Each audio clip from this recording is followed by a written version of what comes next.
Namaste. Today we're speaking on the topic of AKASH, which is an acronym that Swami Kriyananda created, Ancient Keys to Attaining Success and Happiness. And this is a series of classes based on a course of study that Swamiji created some years ago. He taught classes on this course in the winter and spring of 2011 and organized his notes in such a way that others could present them around the world. And he would like to train teachers and be able to present this to a very broad audience. So this is an introduction to a series of classes that we're doing in India in the summer and fall of 2011.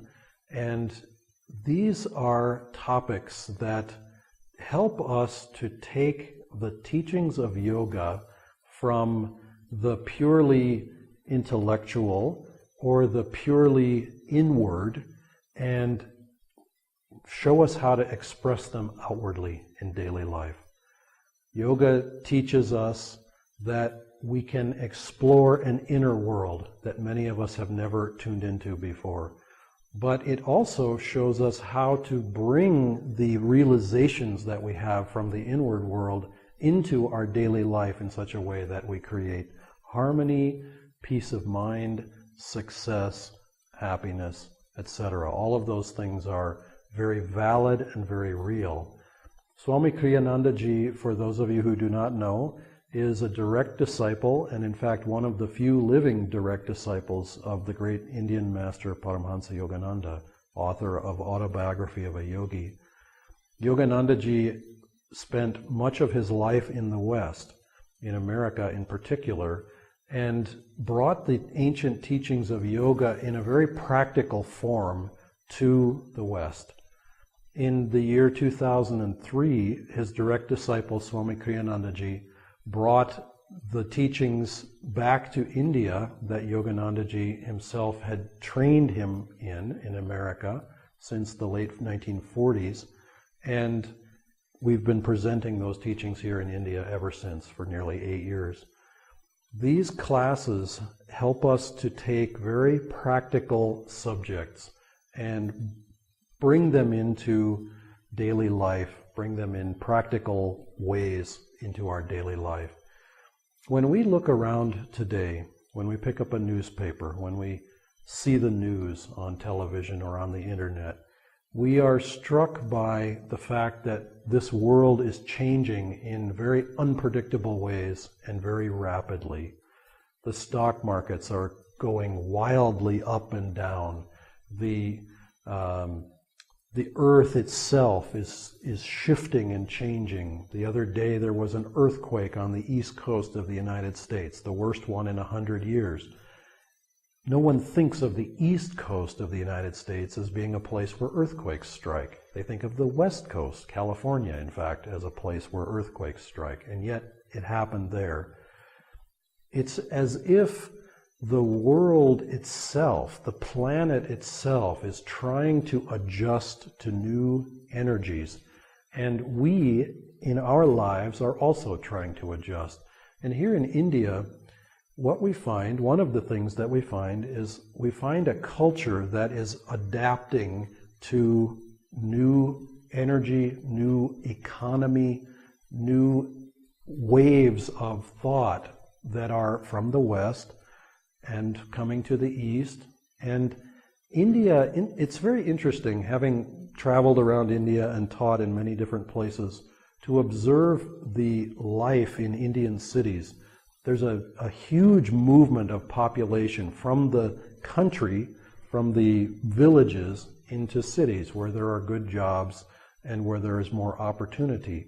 And yet, we find that in the cities, people are starting to experience the same kinds of challenges that people in the West experience.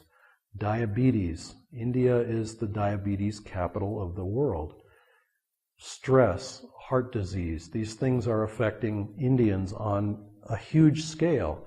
And these are diseases that we more naturally associate with the West, with a culture that has not adapted. And India is an extremely adaptable culture. These teachings come from India through Yoganandaji and teach us how to adjust ourselves so that we can find a balance in our life that allows us to be successful outwardly and successful inwardly. And so in these classes, this being an introduction, in the 6 classes that will follow this introduction, we aim to give a broad view of the course of study that Swami Kriyananda created. This is on topics such as how to and why to develop. I'm going to read some of these things. I'll give the actual topics themselves. Honesty, truthfulness, and integrity. Class number 2 on kindness. Number 3 on non-attachment. Number 4, contentment. Number 5, nervousness and fear, competitiveness, concentration, willpower. And number 6 on magnetism. I'd like to just touch on a few of these. In particular, one that strikes me right now is competitiveness.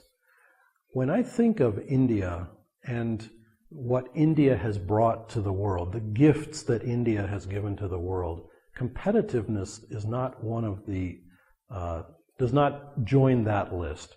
India has given spiritual teachings. India has given pranayama, one of the great arts and sciences. India has given the world the concept that religion and spirituality can be tested like in a laboratory.